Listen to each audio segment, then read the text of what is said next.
Une question que la Bible tout entière affirme très clairement, c'est celle de la séduction de l'homme. Toutes les méthodes de Dieu à l'égard de l'homme partent de ce fait. Par la chute, et depuis la chute, la race est considérée comme une race séduite. Ce n'est pas seulement au commencement que la race a été séduite en Adam, mais elle a été entraînée de plus en plus profondément dans sa séduction. Au lieu d'échapper à sa séduction par ce que l'on appelle instruction, c'est-à-dire civilisation, éducation, culture, tout cela ne sert qu'à accentuer cette séduction. Nous le remarquons par le fait que les nations les plus instruites et les plus évoluées en cette heure avancée de l'histoire de ce monde sont prises dans l'étau d'une force qui les oblige à employer toute leur instruction en vue de produire des moyens de destruction mutuelle.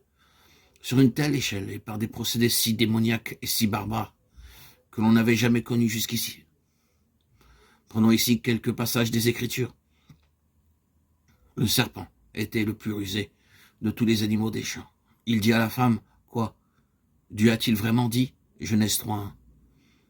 Or, l'Esprit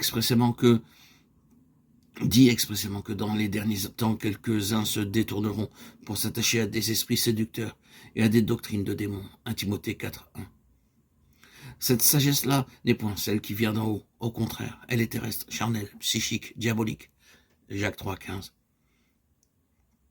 Puis, il fut précipité le grand dragon, le serpent ancien, appelé le diable et Satan, celui qui séduit le monde entier. Il fut précipité. Et ses anges furent précipités avec lui. Apocalypse 12:9.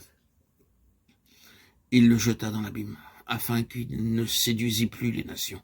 Apocalypse 23. Le diable qui les séduisait fut jeté dans les temps de feu. Apocalypse 20:10. Dans ces passages, Satan nous est montré comme le séducteur, premièrement de la femme, et finalement de toute la terre habitée. La séduction a été sa première méthode, et la séduction a été le cœur même de la chute. L'homme est désormais, par nature, une créature séduite. La séduction est séduction, et ceux qui ont été séduits n'en auront jamais conscience, avant d'être éclairés ou délivrés. C'est comme une maladie. Il existe des formes de maladies mentales qui amènent ceux qui en souffrent à croire certaines choses qui paraissent ridicules et impossibles aux esprits bien portants. Il est inutile de discuter avec eux et futile d'essayer de les convaincre de l'erreur de leurs idées. Il est même cruel, en vérité, de s'opposer à eux. Pour maintenir une atmosphère de paix avec eux et pour arriver à les aider réellement, il nous faudra être en accord avec eux et dominer la situation, en suivant une autre ligne. Sinon, ce sera un conflit perpétuel. Le seul moyen de les amener à changer leurs convictions, ce sera de les guérir de leur maladie.